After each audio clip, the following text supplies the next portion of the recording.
Welcome to the Kindness Matters podcast. I'm your host, Mike Rathbun. As you might have guessed, this podcast is dedicated to kindness. Kindness is a superpower that each and every one of us possesses, a force that is strong enough to drastically impact your life and the lives of those around you for the better. So let's talk about it. Let's talk about kindness, and let's talk about how each and every one of us can use kindness to change the world.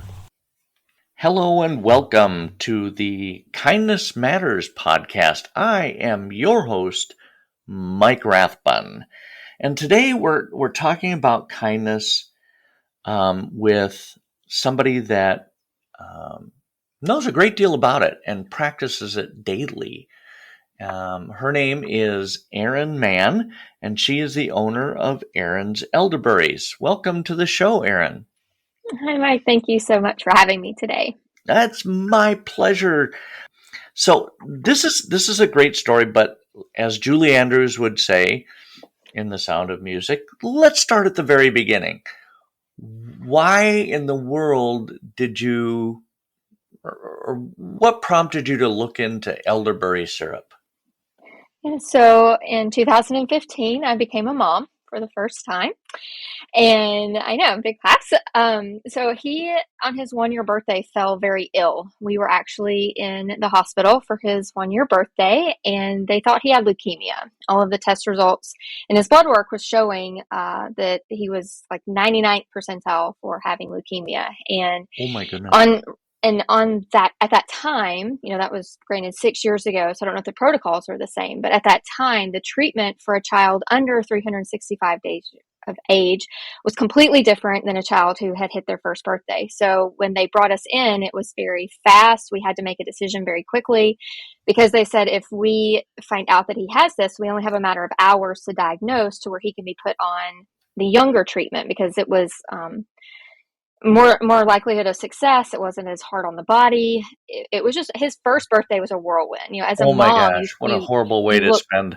It was so bad. I mean, as a mom, you look forward to that first birthday, right? Like Sure. The smash cake, the family, just that's a big milestone. And for us, it was anything but. We were terrified and scared. He ended up not having leukemia. He was in that 1% that it was a really bad virus that mimicked leukemia in the blood. So he was still very, very unhealthy, and his immune system was just wrecked. After that, he kept getting sick, and cold after cold. He would catch the flu so very easily. He just stayed sick no matter what time of year it was or who he was around. And we were at the time, when he was about a year and 8 months, going to 3 different specialists. He was on 4 different medications a day that children under 6 were not supposed to be prescribed. But he was at less than 2. And we finally got to a point. I asked one of his doctors, I said, how can I help my child? I became a stay-at-home mom. I'm very good at research. What can I do? That this child is my baby. He is my job. I will go to the end of the earth for this child. As any parent would, right? Exactly. And he looked at me and he said, there's nothing we can do. We just have to wait it out. And for some reason, that was just, what lit a spark. My mom was like, you've always been raised, you can't tell you no, because if I tell you can't do something, you will find a way to do it. Right. So I guess it's that negative reinforcement or something, but I don't like being told like I can't do something. And I took my son home for a nap, started researching and kind of weeding through medical journals and peer-reviewed studies. And anytime I was keyword searching health or immunity or growing the immune system, making lungs healthier, because in my thought was the lungs are a muscle. Muscles, if they're weak, can be made stronger.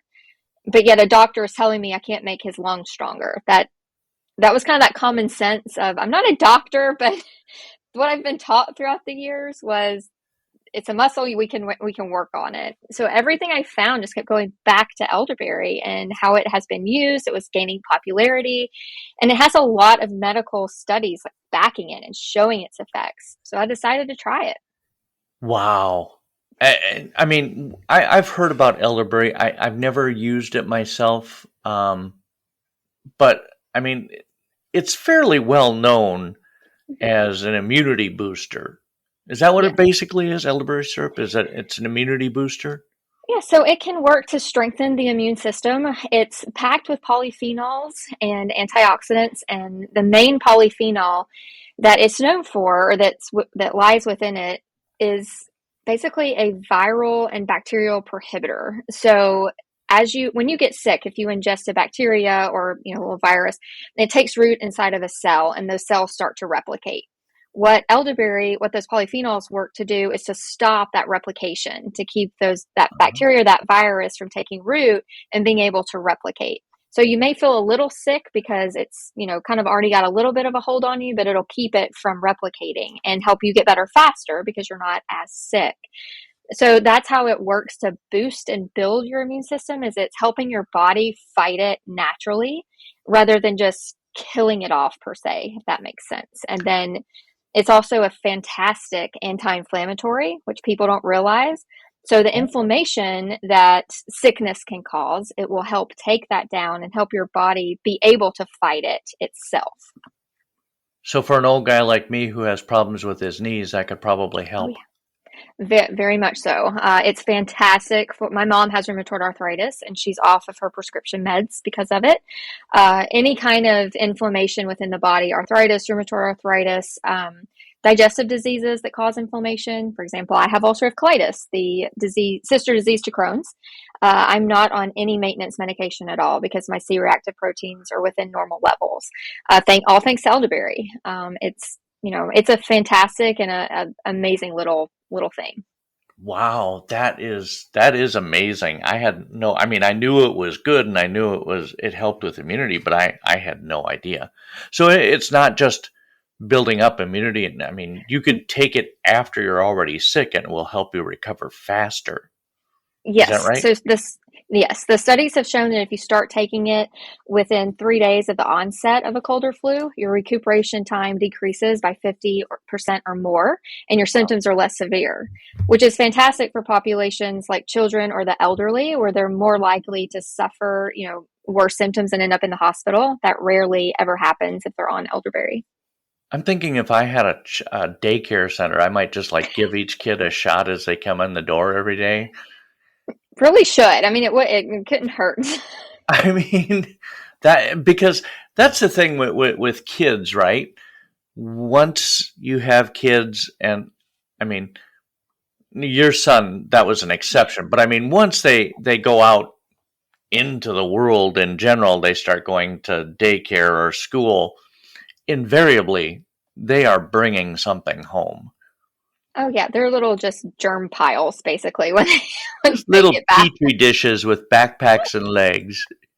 Yes, no, absolutely. Absolutely. And it's funny that you mentioned like daycares and little kids, because when I started using elderberry for my son, I only knew, or really only focused on that immune boosting. In Hmm. fact, I didn't focus on what else it was known for. I found out about the anti-inflammatory once I went back to my doctor, my gastroenterologist. But then I also found out when we were in the potty training phase that elderberry is fantastic to help you maintain, a healthy A bowel healthy movement. colon, a healthy. Yeah. So it Wow. helps kids that like to not, to kind of hold it. It kind of won't let them. It kind of keeps them regular. For the elderly, they're on like pain medication that kind of helps stops things up a little bit. It actually helps keep them regular. So it's, in daycares, that would help too, for sure. Wow. Yeah, there's so many benefits to the daycare There, system in yeah. this country. That's amazing. So you found out about this and you thought, I'm going to make some up. Yeah, I And what did. happened? My kid hated it. um, I had we're a German family, so I had my dad dig out my grandmother's like old recipe, because my dad didn't actually ever go to a doctor until he was 20 years of age. They were farmers, they were very poor. And he was like, you basically got better or you didn't. Right. So they used a lot of natural, kind of things. So he dug that out for me. My son absolutely hated it. He like ran away. And so I started the research even more of how do I make it delicious for a child, but still beneficial without adding like, cane sugar or high fructose corn syrup or anything bad. And that's Right. when I decided, I was working on sweetening with honey, but then balancing it with some other healthy herbs like Ceylon cinnamon and some clove to give it a good taste for a child. And that's when he really started liking it. And after 7 days of taking it, he started calling it his yummy syrup. He said, "Mommy, I want my yummy syrup." And that's why now yummy syrup is on our label for Erin's elderberries. We kind of just named it after him. That's fantastic. And so you saw immediate results, or was it more of a gradual thing? Did he just start then getting less sick? Yeah, so it took about 3 months for us to really notice a difference. And by month 6, we were being released from all of his allergists and all of his specialists. And we didn't have a cold or flu, after, knock on wood. I don't want to jinx myself, but we have been a healthy family since. Wow. So what was the impetus for making like large batches of this? I mean, did your friends and family go, "Hey, I noticed your son's less sick. What are you doing?" So family, no. My dad was even like, "What's that witchy stuff you're making over there?" As I'm like stirring my big pots with all my herbs, Bubble, in it. bubble, toilet, trouble. Yeah. No, it's one of those, let's start from the beginning, but Cliff Notes version is I joined a MOPS group. Well, it's called Mothers of Preschoolers after my son was born, because I retired from the Bureau and didn't really have a lot of women friends. They were all my FBI friends that didn't have families. And, it's a lot different when you're not in that lifestyle anymore. So I was Right. like, where do I go to make friends now that I have a child and I'm home all day? So I actually met another mom on a playground, and she invited me to this MOPS group. And I started, going there and kind of sharing my experiences. And one of the moms said, "You know what, Erin, what is really needed in this area is a Facebook group for moms to feel safe, that they can not be judged, that they can share things, ask questions, because people knew I was on the healthy side, but they'll also know that I eat a Snickers for breakfast. So I'm in the non-judgy type of thing. I say everything in Right. moderation, right? So I ended up creating this Facebook group for all of our local moms to join if they wanted. And I started posting like health tips or did you knows or, hey, ask questions and I can teach you how to research, the answer for that. And that is what kind of led into this, because I started sharing about our elderberry journey. And I said, hey, if anybody wants to try it, let me make you some and come pick it up from my house or come, to MOPS and try it. And after about a week of doing that, I was getting text messages from people I didn't know, emails from people I didn't know, and they're like, "We heard you're the elderberry lady, and it's amazing for kids." And that's kind of what propelled me to start the business. Was everyone was saying, "My kids hate elderberry. I can't get them to take it. I know how good it is for them, but we hear that you make one just for kids that kids love." And I said, I must be kind of good at this. Let me share this with those that want me to share it. So I started the process and got licensed and inspected, and Erin's Elderberries was born. Did you ever in your wildest dreams think that you would be known as the elderberry lady? No, definitely not. Definitely not. So yeah, around here they call me Elderberry Lady, Miss Elderberry, which I love now. At first I found it kind of odd, but now it's very endearing, and I appreciate that, very much. But no, if someone would have told me 10 years ago when I was in another country working, on counterterrorism and counterintelligence missions for our country, that I would be manufacturing elderberry syrup and shipping it worldwide, I would laugh in their face and just be like, you have no clue what you're talking about, and run away from them as fast as possible. For sure. Okay, side note, and I'm probably regressing here, but is it your experience at the FBI that made you such a good researcher? Do you No, think? I think my innate ability to do research is what made me great at my job in the Bureau. So, because Okay. I grew up loving to write and do research projects. I was always the kid that made the A plus on her research projects, and I got my master's while I was waiting for the bureau to hire me. So, and that is all research and writing. Oh, sure. Um, so I, so do I think it honed my skills because I had in the bureau, you have to learn to write a certain way for different reporting. Yes, it definitely honed my skills. But I think that I was really, really good at it to begin with. And that's what made me good at my job, in the bureau. Wow. That's fantastic. I'm sorry, I had completely Oh, it's forgotten okay. that you'd been in the bureau. So when you mentioned that, I kind of left for a minute. So you've got Erin's Elderberries. You're now a business owner. Yeah. And now, do you guys have a brick and mortar store? Yes, we do now. So the first 3 years, it was just me, or actually for the first 2 years, it was just me. Then I took on like an assistant, a kind of a director of operations that helped me label bottles and pack up for farmers markets and kind of do those things.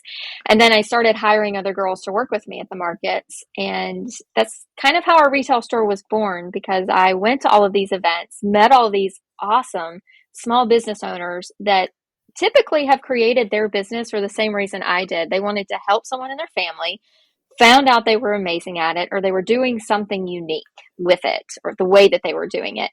And they started their business from it. And I just thought that that was amazing. And I love to hear their stories. And I thought, if I ever get to open a little retail shop, I'm going to bring in all of those small businesses that need to be seen, need to be heard, needs their story told more than just at one event on one Saturday every week. Because as small business owners, we can't be at every event or every farmer's market. It's too Right. hard. It's impossible. And I said, I could be that one extra place where 7 days a week someone could come in and hear their story, told um, to their customer. Yeah. We were just talking shortly before we started recording here. I had no idea. I was looking at your Facebook page for Erin's Elderberries, and honestly, I think the posts that you post, I don't know, maybe you have a social media director now. Is that all I you? do because I am horrible at social media. I told The you, posts that well, you post are doing the they're vast they're majority are for other fantastic. Yeah, she's businesses. great. Yes, she is great. And so Olivia is my social media director. She's been on with me for 2 years now, and she is fantastic because she very much understands what we're trying to do here, the message we're trying to send, what we're trying to do for not just our community, but globally if we can. And she has found a way to do that and still having my voice. Oftentimes you can tell with social media that someone else is doing it. And she just understands us and is so much a part of this Erin's Elderberry's family that a lot of people don't know it's not me. They're like, wow, like knowing you and then seeing what's being written on Facebook or Instagram would have never known. And I tell people, I'm like, that's how you know in your business you have found the right people is because they know they do just that. Right, exactly. And I mean, was she the first choice? Was she your first choice? Because that's amazing to find somebody like, I can't say Yeah. And yeah, so no, I want to say, I don't want to say she wasn't my first choice. But I had others, I had two others before her. I went with a company that had lots of people because I thought that's what I would need. And it ended up being a dumpster fire. And I had someone before them who was just kind of getting started in it. And I was kind of just getting started. So I didn't understand what I needed.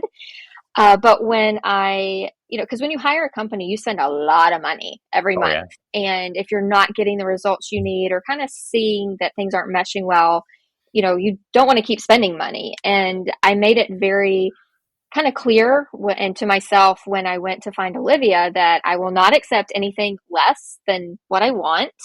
And I ended up putting out a call on my email distribution list. Instead of me going out and like interviewing companies, I just, sent an email out to my customers that said, hey, we're looking for someone to help us spread our voice and our message.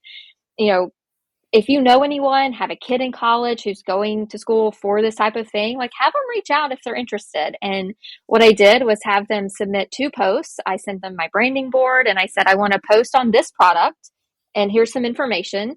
And then I want one completely just in what you think our voice looks like and, using our branding board. And she just nailed it. Wow. And I was like, please, when she comes in for an interview, please let me like her. Because, because it was one of those, like, I loved her work. I was like, no, please just let me like her to work with her in the office setting. It not be weird or kind of her Sure. personality doesn't vibe. But no, we love her and she's like a sister to me now. So, yeah. Nice. That's such a great story. So you've got this business and you're building it up. And you've got employees. And at one point, you had the thought to give back, Mhm. that you wanted to give something back to the community. Talk about that decision.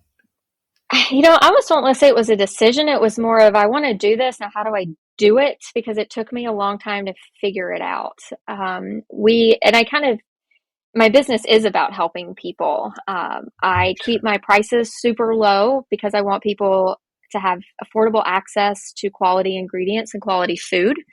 So that was kind of my initial way of stepping into this business to help people. Was I'm not going to put my prices where others are because I don't need that money. What I need to do is help people have access to it and to get it and to understand why these are quality ingredients. So that was kind of my first like toe into helping. And throughout, once Lucas was sick and you live on an oncology floor of a children's hospital for a week, you get very humble about the life that you're given and realize that your life isn't so bad no matter what's going on. For sure. So one of the things I started doing, and I still do, and I haven't yet figured out how to make it a formal kind of national program, is if I know of any child or any parent that is going through cancer treatment or leukemia treatment or anything like that, if they message us, if they email us, we will send them free elderberry. That idea was given to me by a customer when her son was 7. So basically what Lucas is now, and he was undergoing leukemia treatments for the second time. So Oh, they had beat it once, it had come back. And she said that her doctor was recommending that her little boy take elderberry because his immune system was kind of shot. It was flu season. And one of her friends had recommended me because they said she's the kid friendly elderberry. Make sure you get it. So once I heard her story, I said, nope, I'm not charging you. Just come and get it. Because at that point I didn't have a retail store. I was still doing pickups off of my stoop on my front porch. okay. And, and I told her, so whenever you need it, or if any other moms that there at that hospital need it, you tell them to contact me. And it's kind of been a word of mouth. So sometimes we ship elderberry to California or to Montana, but around here we give it a lot locally because the moms talk. And I'm still trying to figure out how to make that like a real like program somehow with some hospitals. But that was kind of my first inkling of how do I figure out how to make things, I could make a living official. and do good. Yes, exactly. And the kind of why we're, talking today about the scholarship, I was like, I would love to help someone in our county, and then hopefully as this program expands nationally, be able to go to college. I was very lucky. I went on a full ride scholarship. I left college with no debt whatsoever. Wow, that's And great. that is very hard, especially nowadays. And I just, you know, I, I don't even know how it came into my mind. I just thought, how else can I help people as they're getting older in our generations as they're growing up? We have the kids with the elderberry and their cancer treatments. Like, what else can we do that I can afford to do, right? Because you have these like grandiose visions, but in reality, what can I do? And so I thought about the scholarship. So I was googling like how to start a nonprofit, how to start a scholarship, and I was just like, I don't understand any of this, and it seems like it's going to take forever. So I kind of put it on the back burner because it seemed like it was going to take tens of thousands of dollars to even just get it going. And I thought to myself, okay, right now we can probably put that cash into our community in some other way that will do good until we can afford to then, start up our scholarship. But then I had a random meeting at one of my Rotary club lunches. So I'm a member of Rotary International. And I felt like I was very much supposed to be in that meeting that day. I was planning on not going. I was able to go. And a woman was speaking to us about a nonprofit that is a fund management. So they manage the fund for you. They create the scholarship program for you, or any kind of, charitable foundation that you would like to do. It is all put with them to manage. And then you basically get to say how, it's used. So you get to name your cool. scholarship. It's basically, and the fees are super low. Like, yes, you pay a fee, but it's so much less than trying to do it, on your own. Right. The only thing that wasn't the same, I guess, if I did it completely on my own, was I don't get to choose the top finalists for my scholarship, but I do get to be as involved as I want to because of how, like, the IRS writes the laws and everything else. Like, I can't put this money into this fund and say, oh, but you have to give it to this person, because it, checks and balances kind of a thing. But Sure. what I am allowed to do is tell the board, hey, I want to see the top 5 and I want to make a recommendation. And oftentimes the board will go with that recommendation, especially if you tell them why, you feel this way and things like that. So, our first year for the scholarship was this year. So after that meeting, I went up to her and I said, I'm pretty sure that the universe has stuck me here today to talk to you. How do we make this happen? And this was back in January, I think, January or February. So she was assuming I was meaning, okay, next year in 2024, Right. I want to launch this. And I was like, no, like, kids are graduating, like, yeah, like, soon. And she's like, well, the application's already open. And I said, but they're not closed. I said, and I told her, I said, listen, we have a big following. If you make this happen, I will get you applicants. Like, you do not, because she was worried about, are there going to be any applicants? Are we going to do all this work and then there's going to be no, applicants?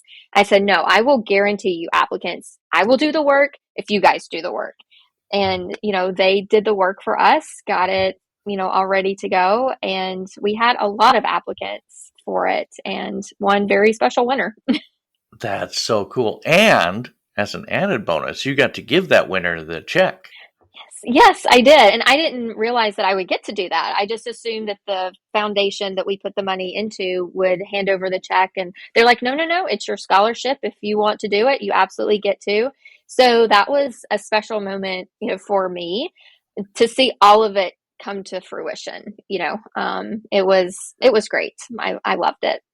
And that is, because, and I researched this today, the average student who leaves college these days leaves with debt of $34,000 in college in student loans. That's crazy. And you're out there making life better for people, Erin. Yay. Thank you. Cool. I try.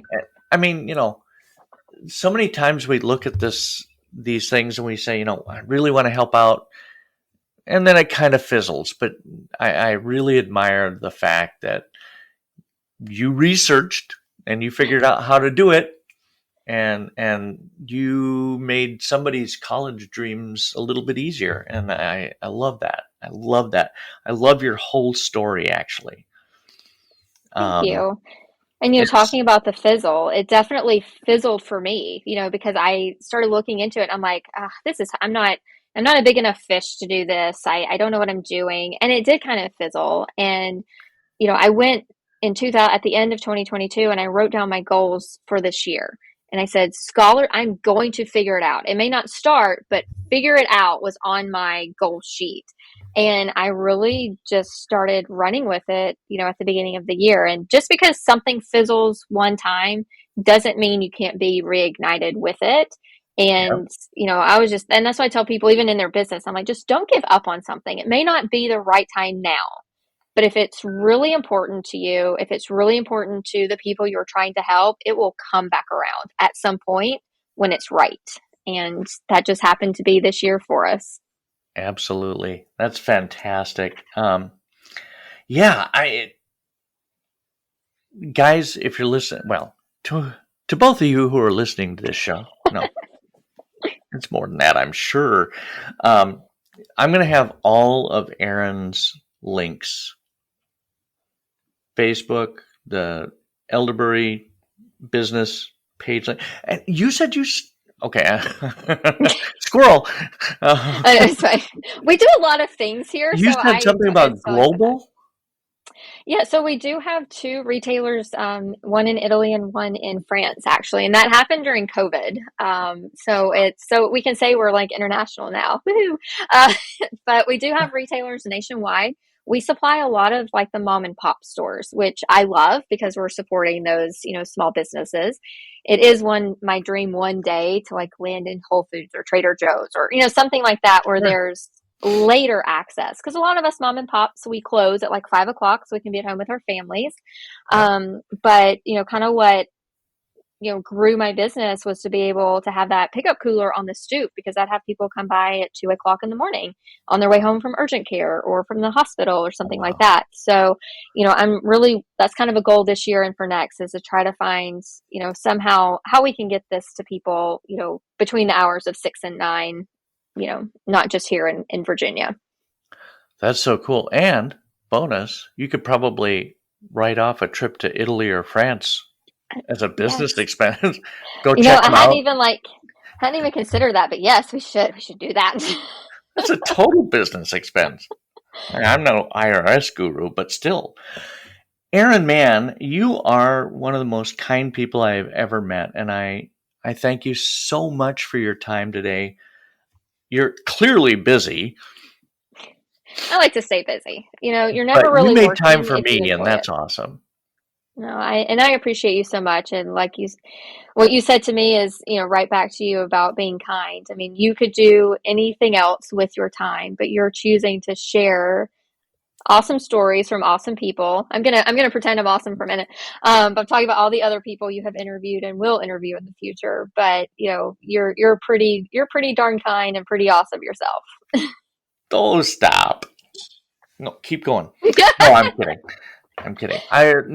We should probably wrap this up. I do appreciate your time, Erin. I appreciate everything you do, and I cannot wait to spread the word of Erin Mann and her kind business. Thank you, I Mike. hope you have a great rest of your week. You too. Okay, full disclosure here. I originally, when I met Erin, we talked about her giving back through the scholarship program, and that's fantastic, and that's very kind, and I really admire that. But I had no idea all of the things that Erin Mann does through her business, like giving elderberry syrup to cancer patients for free, supporting other local businesses in her area by giving them a spot in her brick and mortar shop. All of these things are just blow me away with kindness, and I think that's fantastic. I hope you enjoyed this episode, folks. I know I had so much fun making it. I appreciate you. Thank you for the kindness of your time listening in today. We will be back next week with another episode. And in the meantime, be that person who roots for others, who tells a stranger they look amazing, and encourages others to believe in themselves and their dreams. I'm Mike Rathman, and you have been listening to the Kindness Matters podcast.